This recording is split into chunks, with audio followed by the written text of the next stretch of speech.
Hello आदाबर से कैसे हैं आप सब लोग, क्या हाल चाल हैं। और हाजिर हो गए हम गज़ल के साथ। उस टाइम कम था तो व्लॉग शेयर कर लिया था, लेकिन अब वापस अपनी गज़ल के साथ हाजिर हो गए हैं। तो गज़ल तो अभी मैं थोड़ी देर बाद पढ़ूंगी, लेकिन उससे पहले एक ज़रूरी चीज़ कि कभी कभी हालात और सिचुएशन इंसान को उस कंडीशन में या उस माइंडसेट में ले जाते हैं कि वो पॉजिटिव चीज़ों को भी नेगेटिव वे में लेने लग जाता है। इसी आज कुछ मेरे साथ हुआ। मैंने किसी की वीडियो पे कमेंट कर दिया, मेरा कमेंट पॉजिटिव था, मैंने अपने आप को भी शरीक किया था और मेरा कमेंट क्या था, लेकिन वो मेरा कमेंट उनकी पोस्ट पे से गायब हो गया। तो मैंने सोचा कि उस कमेंट को मैं अपनी ही वीडियो में बोल दूं, तो सामने वाले को ये नहीं लगेगा कि वो हमारी किसी पोस्ट को, मतलब हमारी वीडियो को ख़राब करना चाहते थे, या किसी टाइप का हम साफ क्रेडिट ले, या मतलब कुछ नेगेटिविटी फैलाने के लिए या नहीं। जैसे मैं पार्लर से आती हूँ तो मेरे हस्बैंड तो अक्सर मजाक बनाते हैं, मम्मी लिपापोती करा के आ गई तो मैं तो इसी हंसी मजाक में ले लेती हूँ, वो घर की बात होती है खैर। तो मैं इसी उसमें ले जाती हूँ कि, और बच्चों से कहती हूँ हाँ आज मैं मेरी गाड़ी वर्कशॉप गई थी तो थोड़ा डेंट पेंट करा के ही है तो ये वाली बात के ऊपर मैं बता रही हूँ कि बहुत ऐसी बात है जो शायद ही कम लेडीज़ कह पाएंगी, मैं कह रही हूँ।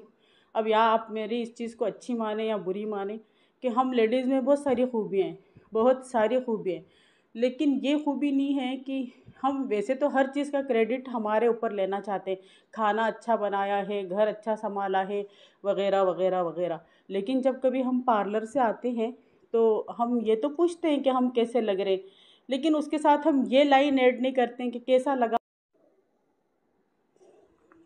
उसके साथ हम लेडीज़, मैं अपने आप को भी कह रही हूँ कि हम नहीं कह पाते, कहना चाहिए। मुझे भी अब फील हुआ कि कहना चाहिए कि कैसा लगा मेरी ब्यूटिशियन का एफ़र्ट, या कैसी लगी उसकी मेहनत। क्योंकि हम तो जैसे हैं वैसे ही हैं, बाकी जो बाकी जो उसने हमारे में निखार लाया है या उसकी मेहनत है, तो कुछ क्रेडिट उसको भी देना चाहिए। तो यही कमेंट किया मैंने, यही कमेंट किया था, अच्छी लग रही हैं आप, and kudos to your beauticians. But मेरा कमेंट गायब हो गया, तो मैंने इस कमेंट को अपनी वीडियो में बोल दिया। वो इसलिए बोलना ज़रूरी था कि ये नहीं जाहिर हो, मतलब किसी को ये नहीं महसूस हो कि भाई मेरा कमेंट कुछ नेगेटिव था या कुछ था।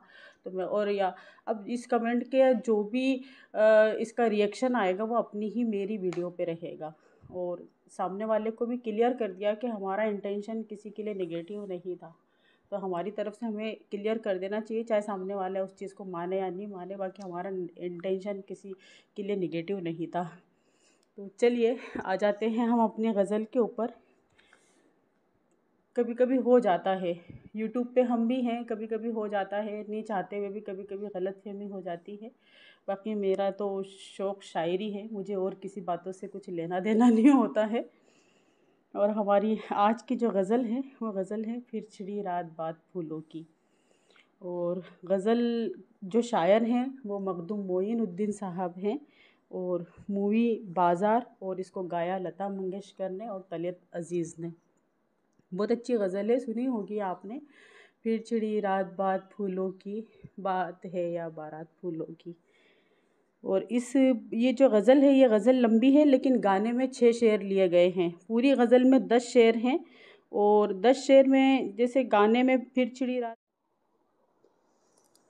तो गाने में शुरू के शेर लिए गए हैं फिर छिड़ी रात बात फूलों की, और रात है या बारात फूलों की। और जो बाद वाले शेर हैं वो हैं, अब किसे है दिमाग तहमत इश्क, कौन सुनता है बात बात फूलों की। मेरे दिल में सरूर सुबह है बहार, तेरी आँखों में रात रात फूलों की। फूल खिलते रहेंगे दुनिया में, रोज़ निकलेगी बात बात फूलों की। और भी शेर हैं, लेकिन उससे पहले मैं थोड़ा सा गुनगुना लेती हूँ। फिर छिड़ी रात बात फूलों की, रात है या बारात फूलों की। फूल के हार फूल के गजरे, शाम फूलों की, रात फूलों की। आपका साथ साथ फूलों का, आपकी बात बात फूलों की। फिर छिड़ी रात रात फूलों की। बहुत खूबसूरत और प्यारी गज़ल है ये, और लता मंगेशकर ने गाया है तो बस उसका तो कोई जवाब ही नहीं है। और इसका एक और लाइन सुनिए आप। कौन देता है जान फूलों पर, कौन करता है बात फूलों की। वो शराफत तो दिल के साथ गई, लुट गई है कायनात फूलों की। वो शराफत तो दिल के साथ गई, लुट गई कायनात फूलों की। और जो इसका सबसे लास्ट वाला शेर है, ये महकती हुई गज़ल मखदूम, जैसे सहरा में रात फूलों की। ये महकती हुई गज़ल मखदूम, जैसे सहरा में रात फूलों की। ये महकती हुई गज़ल मखदूम, जैसे सहरा में रात फूलों की। बहुत प्यारी और ख़ूबसूरत गज़ल मखदूम मोइनुद्दीन साहब ने लिखी, और इसको गाया तलत अज़ीज़, और ये उन्होंने लता मंगेशकर ने, जैसा मैंने आपको वीडियो के शुरू में बता दिया। कैसी लगी आपको बताइए। शुक्रिया, आदाब।